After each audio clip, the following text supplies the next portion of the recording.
Hey guys, it's Jimmy here and welcome to my Dirt Rally Career Mode reboot. Now, I've been sort of umming and ahhing about which car I'm going to take and what class I'm going to represent in this first sort of run through this first championship. As you can see, I've sort of done a little bit of offline driving to get ourselves up to the professional difficulty, because I don't want to start at the open. I want to start with, a good couple of stages, 6 stages here as you can see. And the next rally coming up there is Sweden.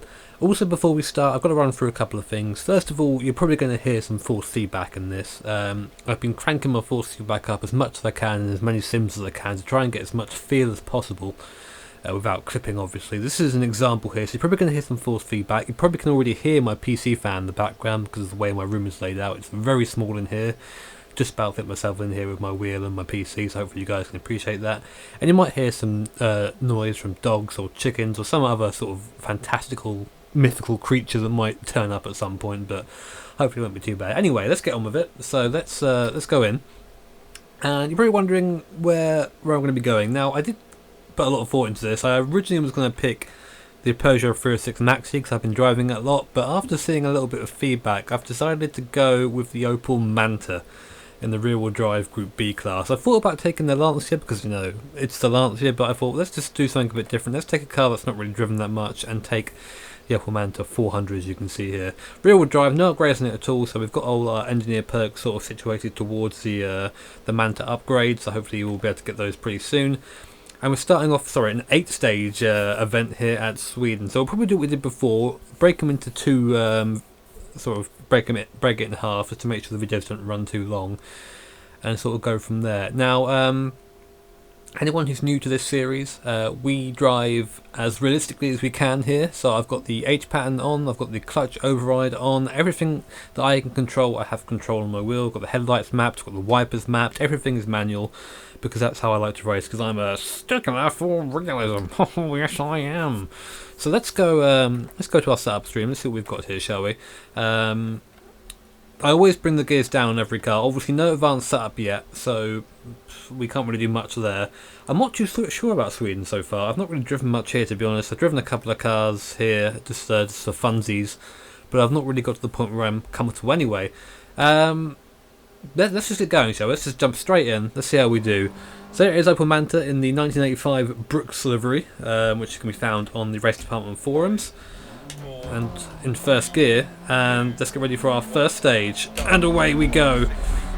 Big wheel spin at the back, and there's that force feedback coming in. You're going to get a lot of that as we go. Now, I've got to be very careful with this car because it's got all the oversteer in the world on throttle, but actually understeers quite a lot off throttle. And bear in mind that we are on a snowy surface as well. Going to have to be using that clutch kick a lot to get the car turned around, using it quite a bit there actually just to get going. See, I've got the camera set up nicely now, a lot better than we used to have it. I've got a lot of the dials in the frame as well, which is sort of nice for an immersion point of view. Just about hear that commentator to the right of me. I'm not sure why this car is left-hand drive. I guess it's the Opel, so it's not the Vauxhall.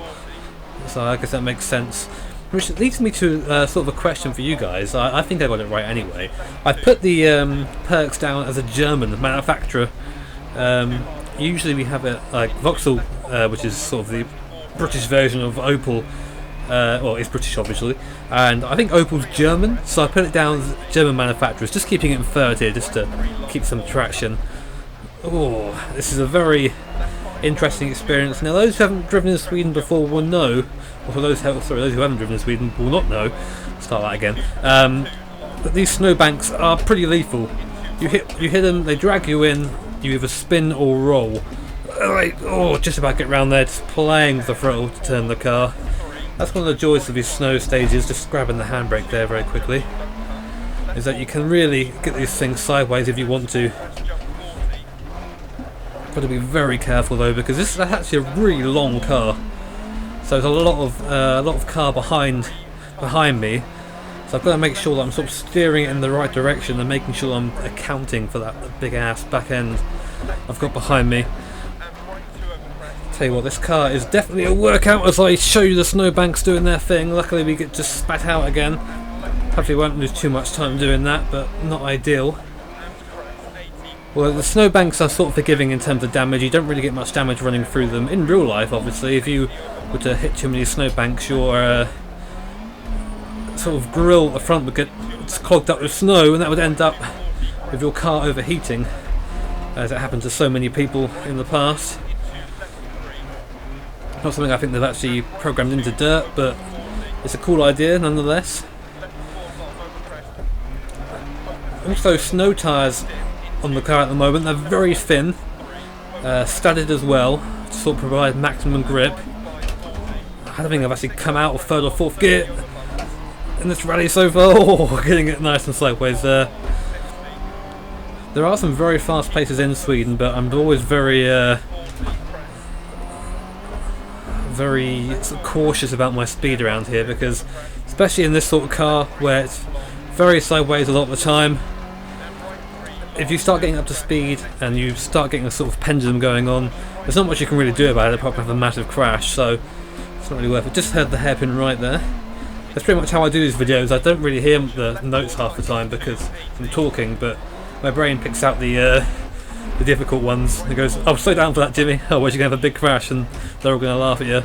Wasn't a bad stage that. It wasn't great either, but lots of sideways action. If you come flying across the line, that's a glorious livery if you didn't see it. That wasn't too bad. Oh, gets your heart going though. Well, we win the stage by 20 seconds, even despite a spin. Nice, that's a good start, isn't it?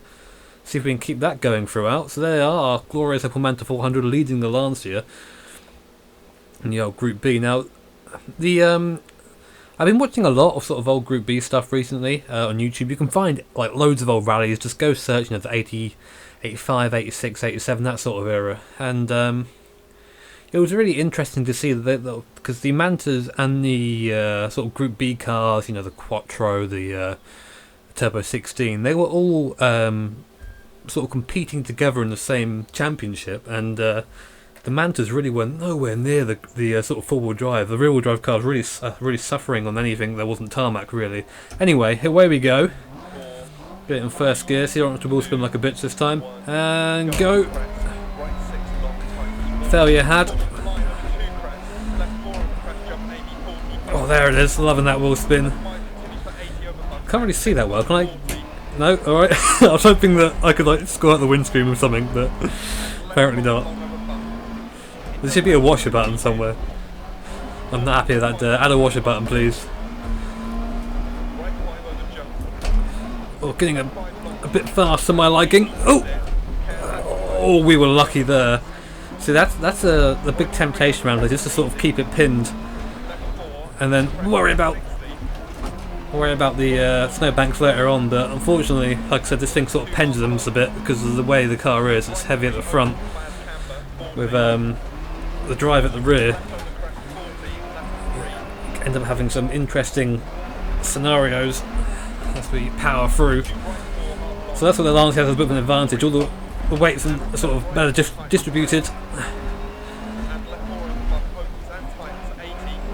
This is a proper old school rally car. This is the sort of car you want to be doing your Scandinavian flicks in. Sort of Scandinavian soaring, as you can probably hear. Get a bit of speed over this. And brake. Oh, Jimmy. Something difficult as well with this windscreen and with the lighting here, for me anyway, it's actually quite difficult to differentiate where the track goes and where the snowbanks start. So I'm trying to keep it on this sort of trail as best I can. That's going to be bad. That's going to be bad. That's going to be bad. Oh, good. We got away with that relatively lightly, actually. We were really lucky there. Hopefully we didn't get a puncture. Punctures are pretty bad in this car, especially if you get a rear puncture. You might as well just pull over and repair it. The amount of time you're going to lose. But we seem to have got away okay. Just keeping it in third gear, being so careful, using a lot of the brakes. Again, having trouble sort of picking out where the track is. Still gonna rag it through here though. That's better. I thought that was tighter than it was there. I misheard the note. A lot of right sixes in this sort of track in a car, a bit more grip like one of the sort of more modern WRC cars. It's really fast through here, but not so much in the Manta. It's more just hanging on and hoping you don't die. a lot of this is me just counter steering as opposed to actually purposely putting the car into any sort of slide or any sort of steering. It's me just reacting to the road. It's actually quite a big characteristic of these cars of yesteryear. I know it's not quite the same class, but Michel Mouton, who used to drive an Audi Quattro, one of the Group B cars, said that some of the cars were so powerful and so stiff that they were just difficult to drive in a straight line. You'd have to just wrestle them, and she spent a big period of time talking about how hard it was for her to keep a car in a straight line, which I thought was pretty interesting. Again, just sort of staying in third gear, it seems to be proving better for this sort of. There's a lot of range in it. Oh, there you go, getting up to fourth now though. You see the difference though in speed between third and fourth. So we get understeer through there, don't want that.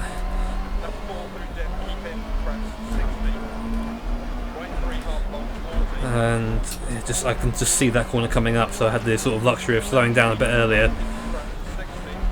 Just really starting to concentrate a bit now. Try to get that speed up, but I don't dare take fifth. Take fifth anyway.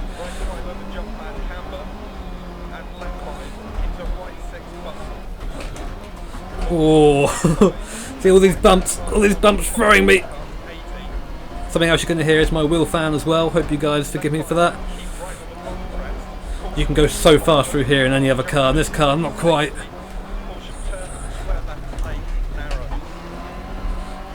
Square left, coming up. Here it is.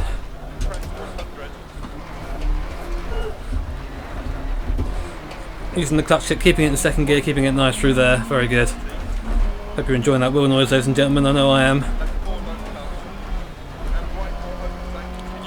Can be quick through here. I've come the other way through here in the 306 before and hit about 130 mile an hour, but I just don't feel confident doing it in this car. Bit of a straight up here though. You can see the speedo to the right. It's in Ks. Going to 180 Ks, which is just above 100 mile an hour. 160 is of course 100 mile an hour. And we're going to brake. Oh, my wheel making some interesting noises. I hope you guys enjoy that. Sounds like a train, doesn't it? It's on its way out the wheel, but I'll make as much use of it as I can.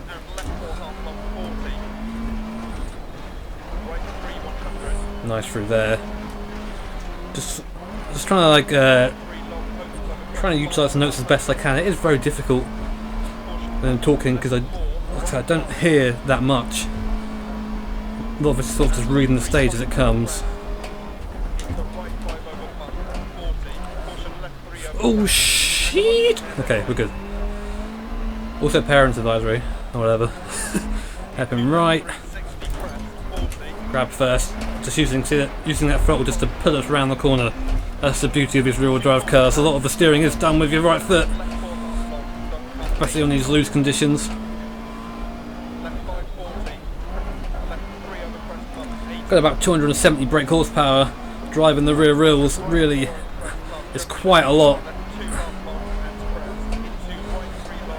In a rear-wheel drive rally car. Oh, get around there please. Really late there, had to sort of let the steering release itself and let the car sort of correct itself, but we're okay.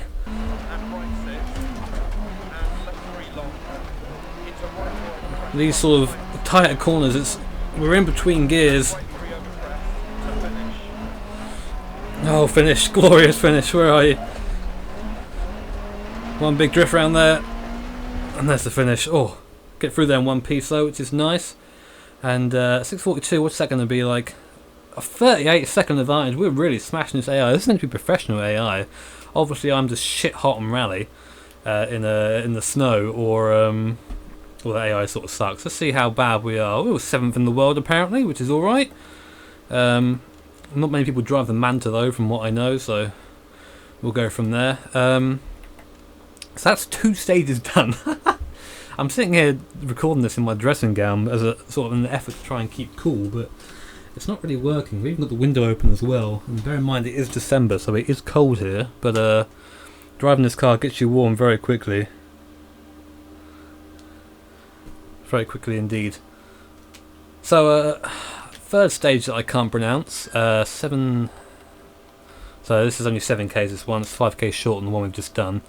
Get to repair the vehicle. As you can see, we're pretty alright actually, we're okay. So I'm just going to say, yep, do that please crew. I'm pretty happy with the setup. I'm thinking about maybe reducing the gears a little bit, but the thing is I'm using third a lot and third is nice, so I'll leave it as is. We're doing well. We've got quite a big lead, I think. What's our lead right now? We're leading by pretty much a minute, so I think the setup is okay. So we'll keep it as it is. Right, let's not let it all go to shit, shall we?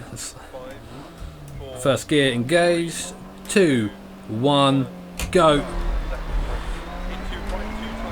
And away we go again. The dressing gown has been removed. Driving it bare-chested now. That's how men drive rally cars. That's how men drive fake rally cars. Oh no! On the banks. This is why I don't use a webcam when I record. Let's get that nice through there. Okay, good. Must say, I am happy with the choice of the Manta. I did put a lot of consideration into driving the Lancia, but I just felt like it's one of those cars that's driven a lot. And you know, I'm a sim racing hipster. I like to drive the car less driven. Hence why we're in the Manta as we fishtail our way through there. Oh, Jimmy, it's really easy to get up to speed in this thing, and it's really tempting as well because the car sounds nice. So I'm like, yeah, let's smash it. And then I sort of realise there's death around the corner, and you have to chill out a little bit.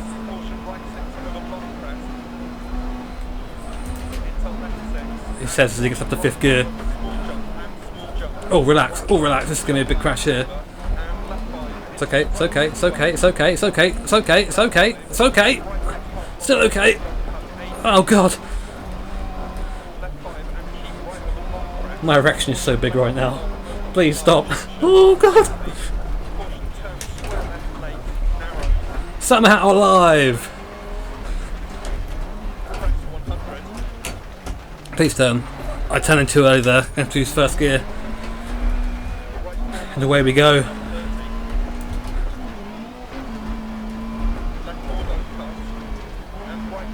Such a scary section, this one. Keeping it pinned. Let's see 200k's in that speedo, shall we? I'm not going to get there quite. Going to have to brake.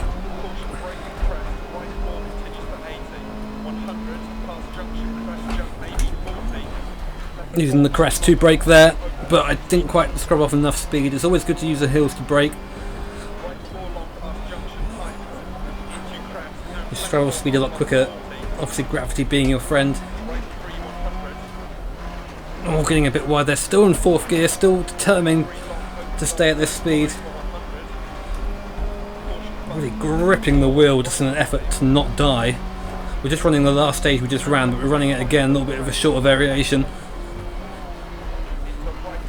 Having to go down to 3rd gear, getting that slide on, there it is. Hairpin right coming up. Oh! Bank sort of saved her arse then.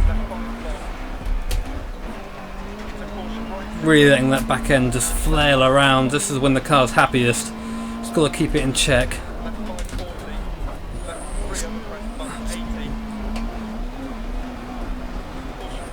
Ooh, there you go.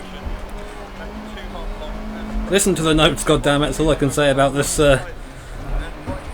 this car. Just trying to keep the car in third there using a bit of a clutch kick. For those who don't know, a clutch kick is when you are low in the revs in a car like this, a rear-wheel drive car, used mostly in turbo cars I'd say. You very quickly dip the clutch, let the revs build, let the car come on boost or come on power in this car, and let out again and you get a bit of a faster exit out of the corner. There you go. That was a nice time, I enjoyed that stage. That was very difficult though, especially that fast section. I was having a little bit of issues bouncing around there. Another 30-second win. We are absolutely tanking this, aren't we? 3rd in the world. Ha! Screw you, Diogo Velosa. And Tubbsy, of course. That was a fun stage, I enjoyed that one. That was very, very fast. So 1.5 minutes ahead now. We can sort of afford to calm down a little bit. You know, I am still driving the tits off this thing because that's sort of how I drive. There's not really a sort of midway point. when driving. For me anyway, it's always sort of go at it or have a massive crash. Although I've been better at that recently. I think I'm inspired by Mr. Bailey and his various death crashes that he seems to have every time he gets behind the wheel of a rally car. Although when he does finish a stage, he's super quick, so you could say he is actually the true heir to McRae. Right, okay, stage 4, our last stage of this video anyway. Whew, let me catch my breath. Handbrake on. 4, 3, 2, 1, and go. Stop wheel spinning. And away we go.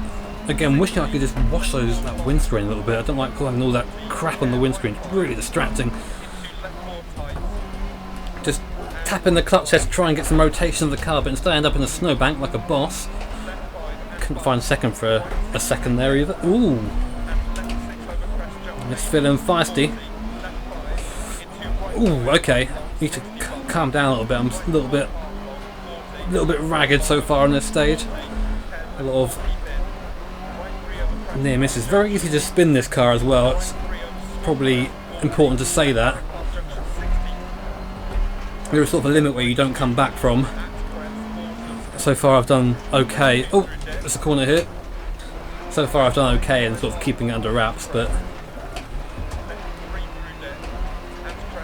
once the car starts going sideways sort of beyond where the traction is, you end up going into, well, trees basically. And we don't want that because trees equals end of rally. Especially if you're in Richard Burns, as those who watch my hardcore series would know. Oh, there's a corner here as well. I'm just not hearing the calls at the moment. My fault for talking, but that was me saying talking and squawking at the same time if you wonder why that sounded weird. Okay, we're going to try and direct the car over the crest, just touching the back with the snowbank with the back of the car there, escaping any sort of. Oh, took a bit more rotation to there than I needed to. Just using the handbrake there because I was a little bit too far out to start using the throttle there. When you're sort of in the middle of the road, you have to really use the handbrake. If you have a lot of road to spare, that's when you can start sliding and start getting the speed. But handbrake is sort of, handbrake is sort of a last option sort of thing around here. Come on, Manta. There you go.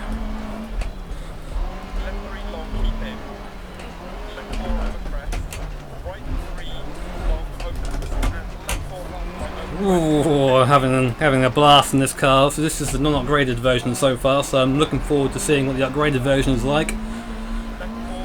Obviously more power and lighter is what the upgrades tend to mean, which I'm not sure right now I could actually use. I'm actually enjoying having a little bit less power, I think. Keeping the car under wraps.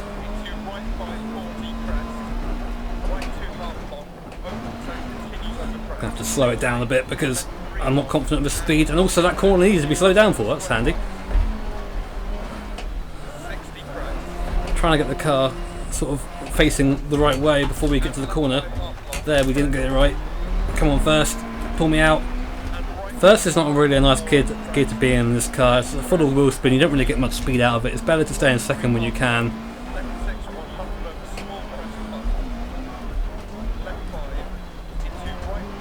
There you go. Penduluming down this thin. Well, it's actually quite a wide stage. There is a very thin Swedish stage, I forget the name of, but it's brilliant fun.